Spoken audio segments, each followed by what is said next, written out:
Hello बच्चों, कैसे हैं आप लोग। उम्मीद करते हैं आप लोग अच्छा होंगे। Good evening. चलिए आज हम जो है आप लोगों के लिए जो है समय दूरी का जो सवाल बचा हुआ था, मतलब इसका एक पार्ट हम करवा दिए थे और इसका जो थोड़ा सा और भी बहुत सारे सवाल हैं इसके जो आप लोगों के लिए हम लाए हैं। तो जल्दी जल्दी आप हमारे चैनल से जुड़िए, हमारे चैनल को सब्सक्राइब कीजिए, दोस्तों में शेयर कीजिए। ठीक है, चलिए स्टार्ट करते हैं हम लोग समय दूरी का नेक्स्ट सवाल यानी अगला सवाल। ध्यान से समझिए, सवाल बहुत ही इजी है। बस एक ही फार्मूला होता है, स्पीड बराबर डिस्टेंस बटा टाइम। अगर आप ये फार्मूला जानते हैं तो दुनिया का कोई भी सवाल आप इसी सेंस पर, क्योंकि फार्मूला बेस्ड है और इसी तीनों में कभी डिस्टेंस मांग देगा, कभी टाइम मांग देगा, कभी आपको जाके आपको स्पीड मांग देगा। तो चलिए सवाल को देखते हैं। हमारे स्क्रीन पर सवाल है, क्या बोलता है। बोलता है कि एक कार किसी दूरी को 10 घंटा में तय करती है। यदि इसकी यात्रा की आधी दूरी 40 किलोमीटर प्रति घंटा की चाल से तथा शेष आधी दूरी 60 किलोमीटर प्रति घंटा की चाल से पूरी किया हो इसने यानी कार ने, तो दूरी ज्ञात की, यानी कार कितना दूरी चला है, यही हमारा क्वेश्चन है। तो देखिए एक बात याद रखिए कि मान लीजिए कि देखिए आधी आधी दूरी के बारे में बोला जा रहा है और क्वेश्चन को ले जा रहा है कि 10 घंटा में तय करता है। ठीक है, तो आपको भी क्वेश्चन का रुख को घंटा में बदलना पड़ेगा। ठीक है, तो मान लीजिए कि एक कार जो है यहाँ से यहाँ तक जाएगा, सपोज के लिए दूरी जाएगा, एक स्थान ए से एक स्थान बी तक जाएगा और इसकी कुल दूरी आप x भी मान सकते हैं। क्योंकि यहाँ क्वेश्चन को जो है आधा कर दिया गया है, आधी दूरी करके बात किया गया है, तो आप मान लीजिए कि पूरा दूरी इसका टोटल 2D था। ठीक है, ध्यान से समझिएगा, इसका टोटल दूरी हम 2D मान लिए, ताकि फिर इसको जब हम आधे पार्ट में बांटेंगे तो ये आधा d हो जाएगा और आधा भी d हो जाएगा, तब जाके d प्लस d मिलेगा तो 2D बनेगा। ठीक है, तो अब देखिए अकॉर्डिंग टू द क्वेश्चन यानी प्रश्न के अनुसार क्या बोला गया है कि एक कार किसी दूरी को 10 घंटा में तय करता है, यानी 10 घंटा में तय करता है। टाइम लिया जा रहा है 10 घंटा और टाइम का सूत्र क्या होता है, तो टाइम का सूत्र होता है डिस्टेंस बटा स्पीड, यही ना होता है, क्योंकि टाइम ले लिया गया है। तो आप इसको सेंस में रख के क्वेश्चन को बनाइए। तो मान लेते हैं कि आधी दूरी इसका d था, ध्यान से समझिएगा, आधी दूरी d था और ये किस चाल से जा रहा है, ये आधी दूरी 40 किलोमीटर प्रति घंटा की चाल से जा रहा है। डिस्टेंस हो गया हमारा d, आधा दूरी d, और स्पीड इसका कितना है तो 40 किलोमीटर। शेष आधा दूरी जब ये आधा कर लिया तो आधा दूरी d फिर ये होगा, और ये किस चाल से जा रहा है तो ये 60 किलोमीटर प्रति घंटा की चाल से जा रहा है और दोनों को जाने में जो है 10 घंटे का समय लगता है। ठीक है, आप ये इक्वेशन तैयार कर लीजिए, डी का मान निकालिए और यहाँ पुट कर दीजिए, हमारा आंसर आपके सामने होगा। ठीक है, चलिए अब क्या करना है, स्टेप अगला स्टेप में देखिए, अगला स्टेप में क्या करना है, इसका एलसीएम लेना है। तो 40 और 60 का जब आप एलसीएम लेते हैं तो 120 होता है। ठीक है, आप इसको इससे डिवाइड कीजिए 3 बार में, तो ये हो जाएगा कितना, 3D हो जाएगा। ठीक है, ये हो जाएगा 3D। उसके बाद आप जब इसको इससे डिवाइड कीजिएगा तो कितना बार में कटेगा, तो कितना बार में कटेगा, 2D। क्लियर है, और ये बराबर जो हो जाएगा ये 10 हो जाएगा। क्लियर है। अब देखिए अब क्या करना है, ये दोनों को जोड़िएगा। अब यहाँ से लिखते हैं, ये हो जाएगा 5D और ये कितना हो जाएगा 120 गुना 10। ठीक है, ये 120 10 के साथ गुना हो जाएगा। उसके बाद आपको सिर्फ d का मान निकालना है, तो 120 गुना 10 और नीचे इसको 5 से डिवाइड कीजिए तो 24 बार में 120 कट जाएगा और d हमारा हो जाएगा कितना, 240 किलोमीटर। ठीक है, क्योंकि दूरी हम लोग को किलोमीटर में माना गया है। अब देखिए टोटल दूरी हमारा यानी आधा दूरी d था और आधा दूरी d था, तो टोटल 2D हो गया। तो टोटल दूरी निकालना यानी 2D का वैल्यू निकालना है, तो 2 गुना 240 अगर कर दीजिए, 24 दूनी 48 होता है, यानी हमारा आंसर कितना होगा, तो 480 किलोमीटर होगा। और ये हमारा आंसर नंबर डी देखिए ऑप्शन में 480 किलोमीटर है। उम्मीद है आपको ये सवाल बहुत बढ़िया से समझ में आ गया होगा। ये सवाल बराबर पूछा जाता है एग्जाम में। ठीक है, और आप इसको बढ़िया से समझने का कोशिश कीजिए। एकदम बेसिक कॉन्सेप्ट के साथ आपको बताया गया है।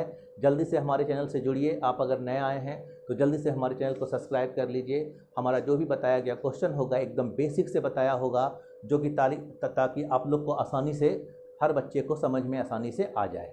चलिए अब अगले क्वेश्चन की ओर आते हैं हम लोग। अगला प्रश्न हमारे स्क्रीन पर है, बहुत ही अच्छा सवाल है और ये क्वेश्चन जो है एग्जाम में पूछा भी जाता है और पूछा भी गया है। चलिए दो रेलगाड़ी की चाल, देखिए क्वेश्चन हमारा क्या बोलता है कि दो रेलगाड़ी की चाल 6:7 के अनुपात में है। यदि दूसरी रेलगाड़ी 4 घंटे में 364 किलोमीटर चले तो पहली रेलगाड़ी की चाल ज्ञात कीजिए। बहुत ही आसान सवाल है। आप सिर्फ एक ही फॉर्मूला का प्रयोग कीजिए, S = d/t। सारा सवाल इसी पे बनेगा आपका, ठीक है। देखिए दो रेलगाड़ी की चाल, मान लीजिए कि दो रेलगाड़ी है, एक रेलगाड़ी A है और एक रेलगाड़ी B है, जिसका जो है चाल का रेशियो दिया गया है। कितना दिया गया है? 6:7 है, ठीक है। ये चाल का अनुपात दिया गया है। किसका अनुपात दिया गया है? तो चाल का रेशियो दिया गया है। आप मान लीजिए कि A की जो चाल होगी वह 6x होगी और B की जो चाल होगी वह 7x के बराबर है। क्योंकि रेशियो में दिया गया तो x मान लिए। आप बोलता है यदि दूसरी रेलगाड़ी कौन? ये वाला रेलगाड़ी। दूसरी रेलगाड़ी 4 घंटे में 364 किलोमीटर चले। 4 घंटे में कितना चले? 364। तो आप देखिए स्पीड का फॉर्मूला लगाइए आप। स्पीड बराबर हमारा जो फॉर्मूला होता है वो होता है डिस्टेंस, ठीक है, अब बटा टाइम होता है। ये आप सब लोग को पता है। चलिए पहला का स्पीड कितना है, यानी जो दूसरी रेलगाड़ी जो जा रही है इसका स्पीड है 7x और इसका डिस्टेंस कितना है टोटल? देखिए 364 किलोमीटर। आप इसको 364 रख दीजिए। और टाइम कितना लेता है? तो 4 घंटा लेता है। अब 4 घंटा जब लेता है तो इससे आप x का मान इजीली निकाल सकते हैं, ठीक है। चलिए आप इसको काटिए तो 9 बार में और 1 बार में 91 बार में, और x का वैल्यू 91/7 यानी 13×7 = 91, यानी 13x का वैल्यू आया। जब 13x का वैल्यू आया तो आप इससे एक चीज़ गौर कीजिए, ये दोनों का चाल आप यहाँ अगर यहाँ रख देते हैं और यहाँ भी रख देते हैं तो दोनों गाड़ी का कितना हो जाएगा? चाल निकल जाएगा, ठीक है।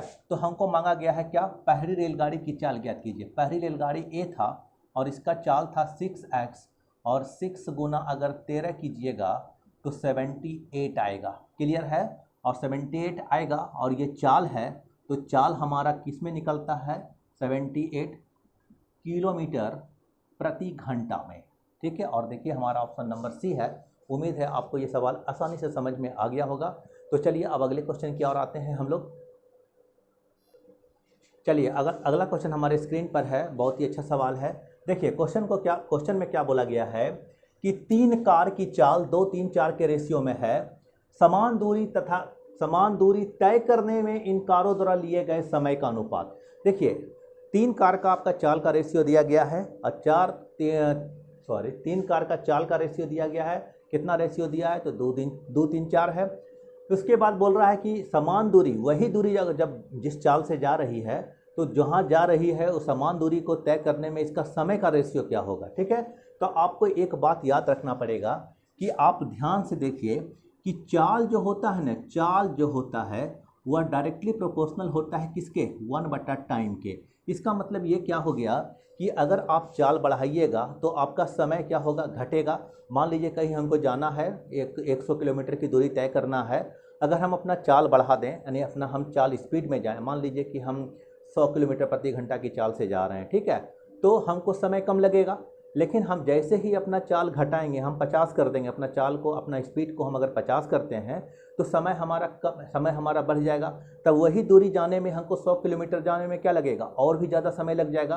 तो चाल बढ़ाइएगा समय घटेगा, चाल घटाइएगा चाल बढ़ाइएगा समय घटेगा, चाल घटाइएगा समय बढ़ जाएगा, ठीक है, समय घट जाएगा। फिर से सुनिए, मतलब चाल को बढ़ाएंगे तो समय क्या होगा? डाउन होगा। अगर चाल को घटाएंगे तो समय हमारा अप होगा, यानी समय बढ़ जाएगा।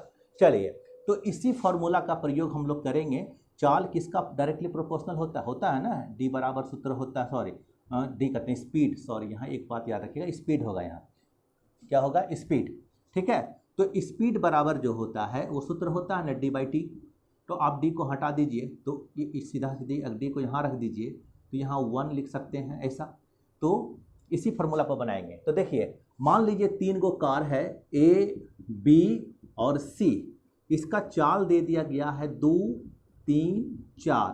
ये चाल का रेशियो दिया हुआ है, ठीक है।